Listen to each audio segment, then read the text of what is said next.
let's talk about Ryan Nagel in the Karen Read trial, or the retrial of Karen Read. Now, Ryan Nagel is witness number 14 for the Commonwealth.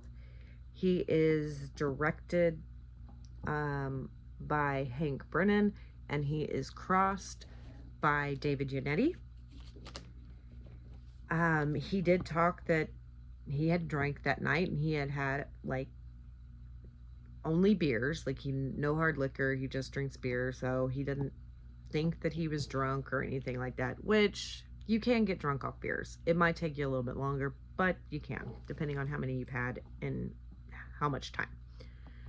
But he didn't feel inebriated. So he states that he arrived to 34 Fairview on the night of the 28th or early morning of the 29th at around 12:30. Then his sister, Julie Nagel, who we have not seen yet in this trial, we saw her in the first trial, but not this one, came outside to his door and talked because Ryan Nagel's sister, Julie, had texted him and said, hey, can you come pick like me and Sarah up, or can you come pick us up?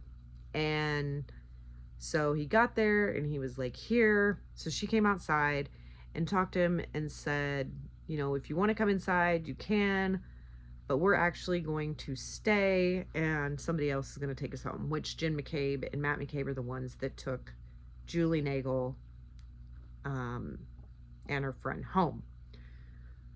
And Ryan Nagel was accompanied by his girlfriend at the time, was Heather Maxon, and his friend, did I write it down?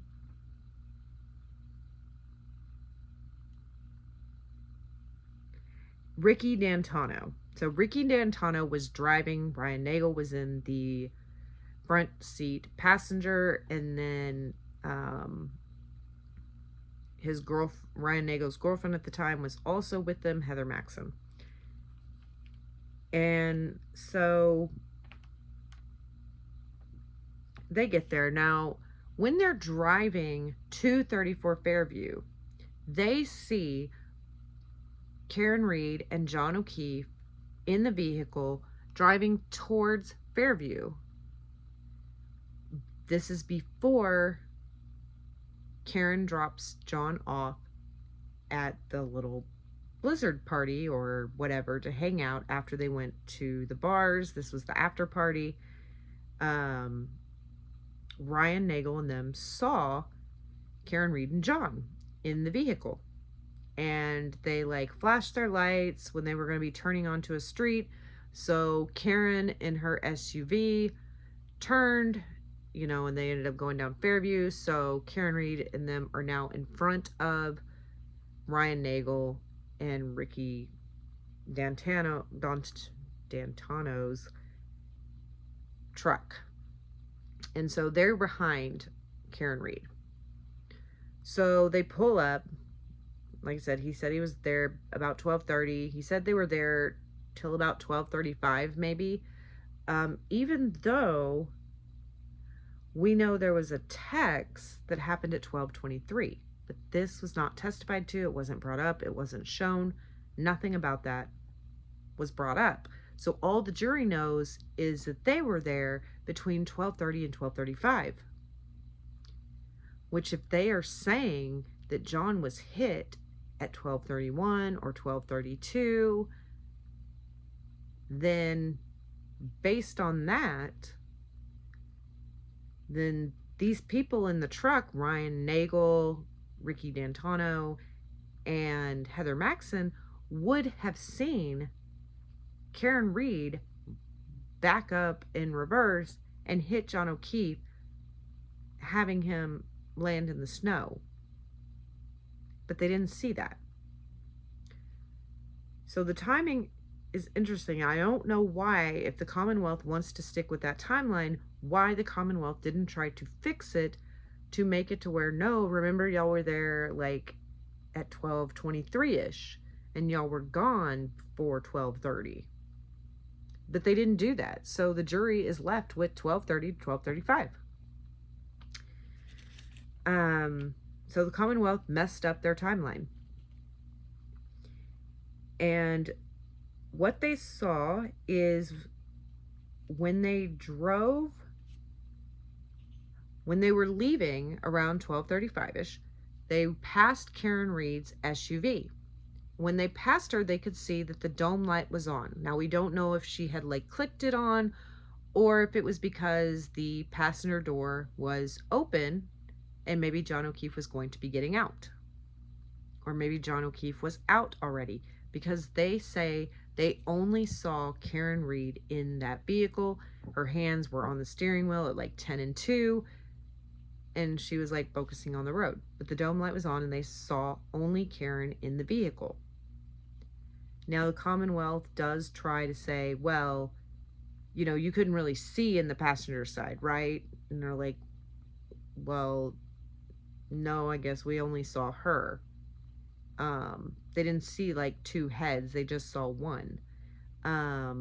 They said, well, you didn't see anybody on the lawn or go across the lawn or laying on the lawn or any of that, right?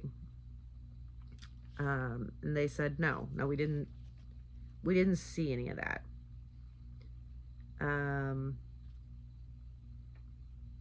Ricky might have had something to drink as well. And basically the cross was just, so you never saw anybody in the passenger seat. And he said, correct. And you were there between 12:30 and 12:35, right? And, you know, he said, yeah. So that is basically Ryan Nagel's text. But something interesting to know about Ryan Nagel is you will see a picture of him in the thumbnail that I put. Now, it's not going to be a picture of him standing, but Ryan Nagel isn't very tall. Like, he's not like 6'2". He's not as tall as John O'Keefe from what I see when he's walking to the jury or the witness box, right? And he doesn't have dark hair.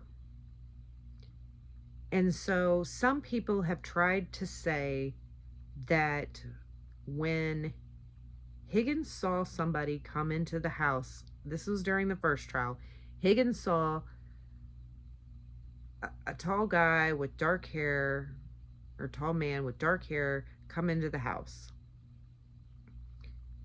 And some people are like, oh, he's talking about Ryan Nagel. Well, Ryan Nagel doesn't have dark hair, and Ryan Nagel isn't tall. So the person that Higgins describes cannot be Ryan Nagel. Could it be Colin? Maybe. Colin is taller, he has dark hair. Higgins knows who Colin is, but Higgins also knows who John O'Keefe is. And so, who is that person? Is it John O'Keefe? Is it Colin? Either one of those is a problem, because they say Colin wasn't there during this time period, and they also say John O'Keefe never came into the house. But some people want to say, oh, he was talking about Ryan Nagel. Ryan Nagel actually came into the house. Well, Ryan Nagel says he never went in the house. So who is that man that Higgins talked about if it's not Ryan Nagel? They won't admit to it being Colin, and they won't admit to it being John O'Keefe. So who is this mystery man? Let me know in the comments what you think. And stay tuned for more witnesses, breakdowns and recaps and reactions of those coming to you soon. Bye.